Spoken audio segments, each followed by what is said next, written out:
بسم اللہ الرحمن الرحیم. میرا نام doctor Naseer Shaheen, diabetologist and cardiologist and specialist in mind sciences.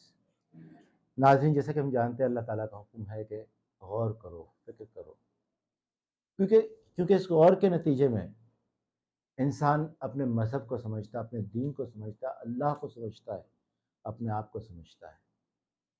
تو جتنی بھی چیزیں ہیں سب غور و فکر کے قابل ہیں. اور جیسا کہ اللہ کے احکامات ہیں جو اللہ نے دنیا میں ہمیں احکامات دیے ہیں، نماز، روزہ، قربانی، حج، زکوٰۃ، لگتا تو ایسا ہے کہ کوئی عبادات ہیں، لیکن جب میں غور کرتا ہوں تو مجھے ایسا لگتا ہے کہ سب کی سب اس میں سے کوئی چیز ایسی نہیں ہے جس میں دنیا کا فائدہ موجود نہیں ہے، جس میں دنیا کا کوئی نفع موجود نہیں ہے. تو پھر شاید مجھے یہی سمجھ میں آتا ہے کہ دنیا ہی کو اللہ نے بہتر طریقے سے گزارنے میں کامیابی دی ہے، اور انہی عبادت میں یہ کامیابی موجود ہے. یہ غور کرتے کرتے میں قربانی کو سوچے رکھتا ہوں کہ اللہ تعالیٰ نے عید الاضحیٰ پر قربانی کا حکم دیا، اور خون بہاؤ، یہ حکم اللہ کی طرف سے ہے. تو اس پر مختلف خیالات سامنے آتے ہیں کہ اگر قربانی کی جاتی ہے، ایک نظریہ تو یہ ملتا ہے کہ جی غریبوں کو گوشت مل جاتا ہے. کچھ ہمارے ماشاءاللہ بڑے مفکر حضرات کہ خون بہانے کی کیا ضرورت ہے، اس سے بہتر اتنا پیسہ کسی غریب کو دے دو، یہ وہ اس قسم کے خیالات ہوتے ہیں.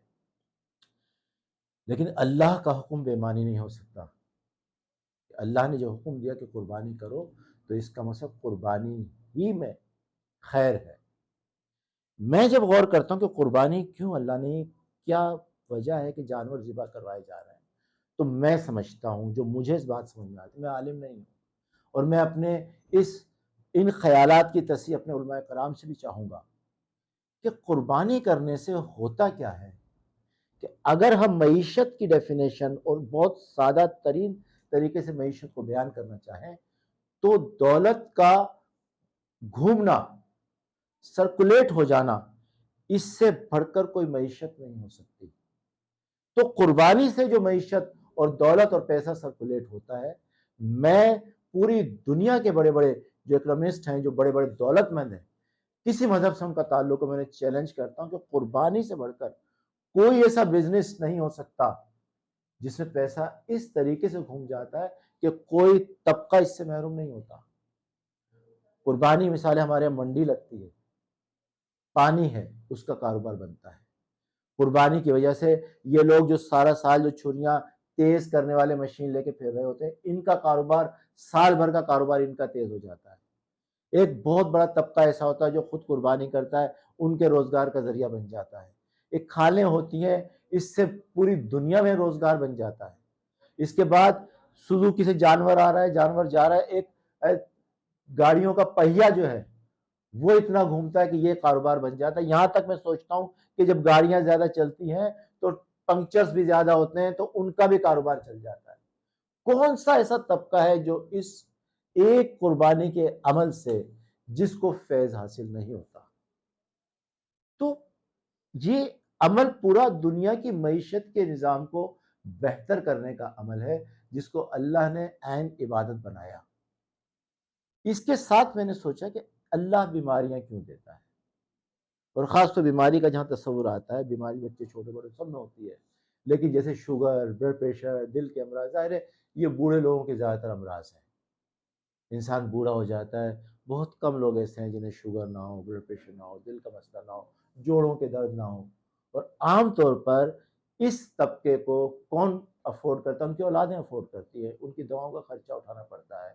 یہ ایک مسئلہ ہے، مہنگائی بہت زیادہ ہے. تو میں سوچتا ہوں اللہ نے بیماری کیوں دی، کیوں اللہ بیماری دیتا ہے؟ اگر اس بیماری کو معیشت کے نظریے سے میں دیکھتا ہوں تو دیکھو، انسان ساری زندگی کماتا ہے، اپنے آخری وقت میں اسے بیماریاں ہوتی ہیں تو اسے اس پر جو اخراجات آتے ہیں یہ بھی ایک معیشت ہے. اسے دواؤں کا کاروبار چلتا ہے، ایک فیکٹریاں بنتی ہیں، میڈیکل اسٹور کا کاروبار چلتا ہے، ڈاکٹر کی روزگار بھی انہی چیزوں سے بنتا ہے.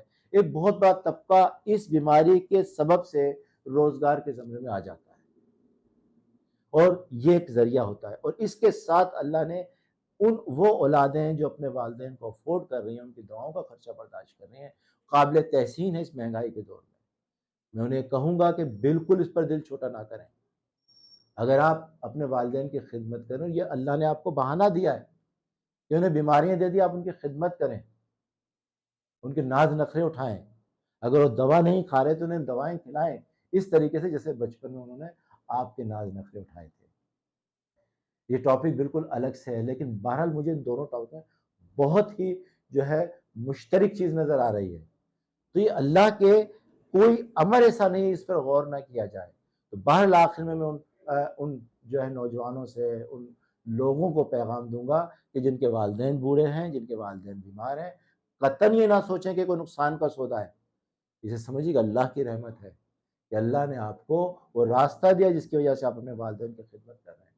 بہت تھوڑا سا وقت ہے، کبھی اپنا دل چھوٹا مت کریں، دل کھول کر اس پر خرچ کریں. اس کے بدلے اللہ آپ کی دنیا بھی سنوارے گا. کبھی ایسا نہیں ہوتا کہ والدین پر خرچ کرنے والے جو ہے بے یار و مددگار ہوں یا اللہ ان کی مدد نہ کرے. دل کھول کر اپنے والدین کی خدمت کریں، اللہ تعالیٰ آپ کی مدد کرے گا. اس کے ساتھ انشاءاللہ اور کسی ٹاپک کے ساتھ میں حاضر ہوتا رہوں گا. اپنا بہت خیال رکھیے گا. بہت بہت شکریہ.